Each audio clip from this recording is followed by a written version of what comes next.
Hi guys, kanina nagtalbos ng kamote. So para maka-save tayo, lagay na lang natin sa ibabaw ng rice cooker yung kamoteng nakuha na harvest natin sa kapitbahay. Sobrang dami niya guys. Excited na ako kumain. And then takpan natin.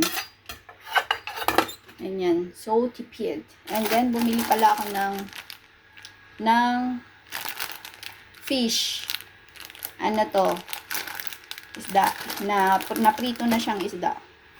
Tapos may dessert ako na mango. Thai mango to guys. Super sweet. Ayan guys. So yan. Okay natin guys. Ganito. Para makatipid tayo sa gas. Ayan. Takpan natin siya. Ganito rin ba kayo? Ayan. Tapos i-wait na lang natin siya hanggang mamaya. Tapos kakain na tayo. Ayun lang guys, pinakita ko lang sa inyo yung kakainin. Ang sarap nitong isdang to. Ayan. So anyway guys, dito ko na-end yung vlog. Honey mango, so sweet. Ang sarap nito, promise. Sobrang tamis. Ayan. So anyway guys, dito ko na-end yung vlog. Kasi hintayin ko lang maluto tong talbos ng kamote at kakain na ako ng almusal. Pang-almusal ko to guys, Sunday today.